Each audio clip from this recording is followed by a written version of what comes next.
We're going to be talking about the best time to be buying gold, the best time and the boringest. Still cool though. Let me go get my stuff.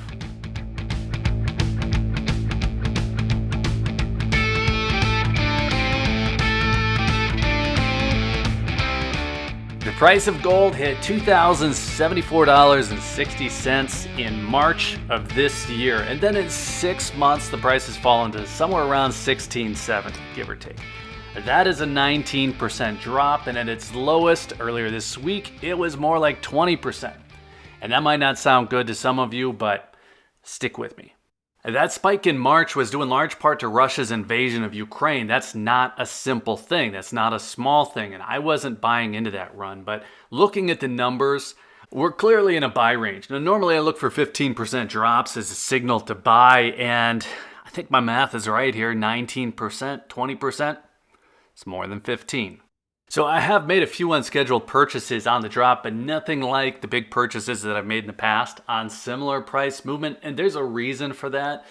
In the past, we weren't seeing the kinds of overreactive nonsense we're seeing lately. Every time Powell is set to speak on rates, the markets sell off like the sky is falling, trying to decide how bad the rate increases are going to be, like some kind of bad theater.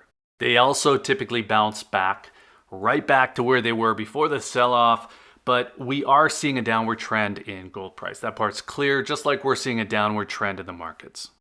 So this is the part of the price curve that you want to buy into. But it's very easy to make a purchase and then see a lower price the next day or the next week, and that makes you think you screwed up, like you should have waited. The opposite happens when you buy into a run. You feel like the smartest guy in the room every time you make a purchase because the thing that you just bought is appreciating, and because you act fast, you're getting a better deal. You're incentivized to rush.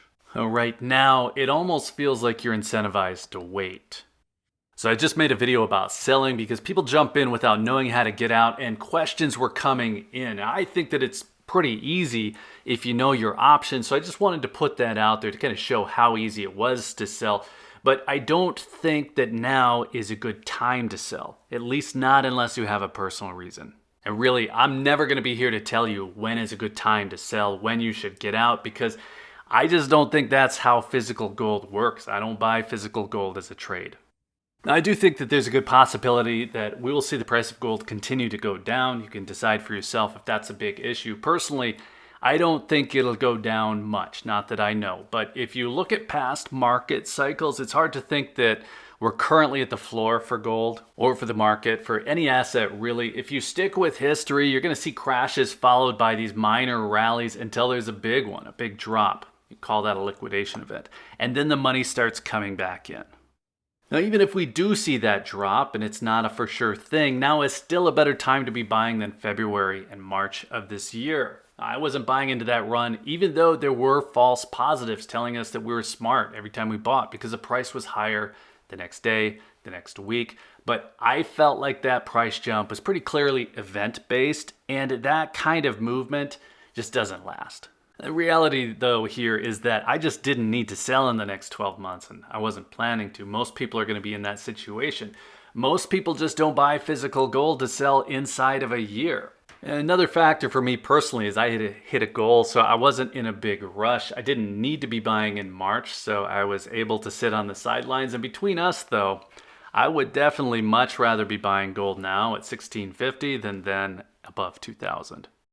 So there are a lot of people saying that we need to find that floor before gold can start its climb back above $2,000. I actually said something like this just a minute ago, and this might sound mean, but man, it's really kind of a dumb thing to say. It's pretty obvious. An asset needs to find its lowest price before new prices can be higher. It doesn't take a rocket scientist to figure that one out, but the few people who aren't just repeating the idea, the ones who actually know what they're talking about, they seem to be expecting a liquidation event, and that would probably look like a big drop on a single day, basically pushing out all the willows.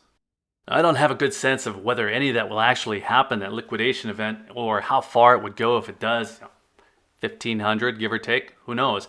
That could be possible, but let's just say that it was. Let's say it was $1,500. That would be a 10% drop from where we are today. And I'm not going to lose any sleep over a 10% drop in price inside of a window of time that I just won't be selling into. So this is where that accumulation period idea comes in. It might seem like you're making bad decisions, throwing good money after bad because the price is going the wrong way every time you buy, but I feel a lot better buying today than I did in March, even April of this year.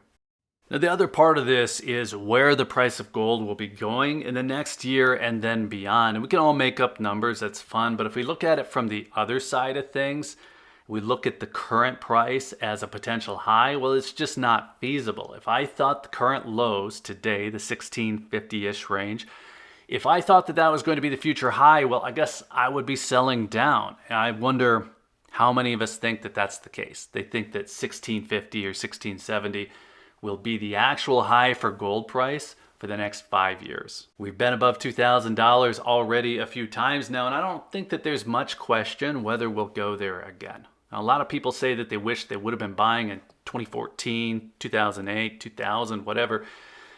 And in 8 years from now, maybe we'll be saying that we wish we would have been buying in 2022. Who knows? So if you caught my video on selling gold, you wondered if I was getting out personally, maybe this one, I guess, sets the record straight. Now, I'm not backing up any trucks, but part of that is that I'm already at a comfortable level. I already passed a gold. So I'm just more or less exploiting these big price drops, but I'm doing it on a small level. I'm probably not doing much for my overall average price, but I'm just not really one to go crazy every time the markets move. I guess I'm probably the tortoise in the race. I'm mostly buying the same old coins, eagles and buffaloes. Those are cash. I mean, it takes a simple transaction to get out of those. So there's really no risk in that kind of coin to me. And if the mints would actually start producing some fun stuff, well, I would jump on that too. And I think that that has more to do with my personal buying excitement than anything Jerome Powell has to say. So where does that put us? I think we're done. I think the point's been made. So hit up the comments. Let us know if you're buying, if you're waiting, backing up trucks, taking some rifle shots at one-off deals now and then. Let us know. And then while you're at it, you might as well punch that like button. That's a huge help to the channel. I really appreciate it. Be sure to also subscribe. Keep your notifications turned on if you want to see more on the topic. And if you're still here, thank you again for watching. I always appreciate your time. Take care.